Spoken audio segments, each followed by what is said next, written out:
কমপক্ষে ১ মাস আগে ঝিনাইদহ ৪ আসনের সংসদ সদস্য আনারুল আজিমকে খুনের পরিকল্পনা ও প্রস্তুতি শুরু হয়। এতে জড়িত অন্তত ৩ জন ঘটনার ১৩ দিন আগে বাংলাদেশ থেকে ভারতে কলকাতায় যান। তার আগে যান ২ জন। আনারুলকে হত্যার জন্য সেখানে একটি ফ্ল্যাট ভাড়া নেন তারা। খুনিদের ভাড়া করা ফ্ল্যাটে ১৩ই মে রাতে খুন করা হয় আনারুলকে। তদন্ত সংশ্লিষ্ট সূত্রগুলো বলেছে, স্বর্ণ চোরাচালানের আন্তর্দেশীয় চক্রের দ্বন্দ্বের জেরে পরিকল্পিতভাবে আনারুলকে ভারতে নিয়ে হত্যা করা হয়েছে বলে মনে করা হয়। এর মূল পরিকল্পনাকারী হিসেবে মোহাম্মদ আখতারুজ্জামান ওরফে শাহিন নামে এক ব্যক্তিকে চিহ্নিত করা হয়েছে। কলকাতার নিউ টাউনে যে ফ্ল্যাটে সংসদ সদস্যকে হত্যা করা হয়েছে সেটি ওই আখতারুজ্জামানের ভাড়া করা। তিনি ঝিনাইদহের কোটচাঁদপুর পৌরসভার মেয়র মোহাম্মদ শহীদুজ্জামানের ছোট ভাই। কলকাতার পুলিশের একটি সূত্র জানায়, নিউটাউনের ওই ফ্ল্যাট নাজিয়া বাবু নামের এক নারীর কাছ থেকে ভাড়া নিয়েছিলেন মোহাম্মদ আখতারুজ্জামান। নাজিয়ার স্বামী সন্দীপ রায় ওই ফ্ল্যাটের প্রকৃত মালিক। তিনি পশ্চিমবঙ্গ রাজ্য সরকারের আবগারি দপ্তরের কর্মকর্তা। গত ২৫শে এপ্রিল ফ্ল্যাট ভাড়ার চুক্তিপত্র সইয়ের পর ৩০শে এপ্রিল আখতারুজ্জামানকে ফ্ল্যাটটি বুঝিয়ে দেওয়া হয়। এই তথ্য নাজিয়া কলকাতার নিউ টাউন থানা পুলিশকে দিয়েছে।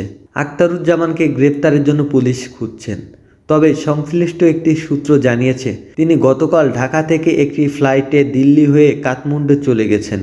এই ঘটনার তদন্তে নেমে বাংলাদেশ ও কলকাতার আইনশৃঙ্খলা রক্ষাকারী বাহিনীর এমন তথ্য পেয়েছে বলে সংশ্লিষ্ট সূত্রে জানা গেছে। চাঞ্চল্যকর এই হত্যাকাণ্ডের বিষয়ে দুই দেশের তদন্তকারীদের মধ্যে তথ্য বিনিময় হচ্ছে বলে জানা গেছে। এর ভিত্তিতে ঢাকা মহানগর গোয়েন্দা পুলিশ ইতিমধ্যে ৩ জনকে গ্রেপ্তার করেছে, যারা ঘটনার পর ভারত থেকে দেশে ফিরেছিলেন। ঢাকায় ডিবি সূত্র জানায়, গ্রেপ্তার ৩ জন প্রাথমিক জিজ্ঞাসাবাদে স্বীকার করেছেন যে তারা সংসদ সদস্য আনারুল আজিমকে হত্যায় সরাসরি জড়িত।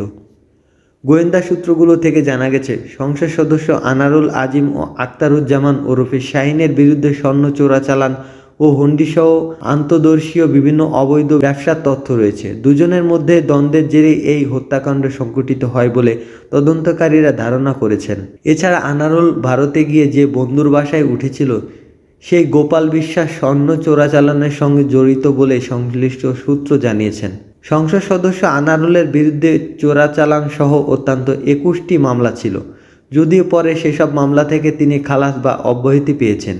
তার বিরুদ্ধে ২০০৭ সালে আন্তর্জাতিক পুলিশ সংস্থা ইন্টারপোল রেড নোটিশ জারি করেছিল। অবশ্য আওয়ামী লীগ ক্ষমতায় আসার পর ২০০৯ সালে সেটা তুলে নেওয়া হয়।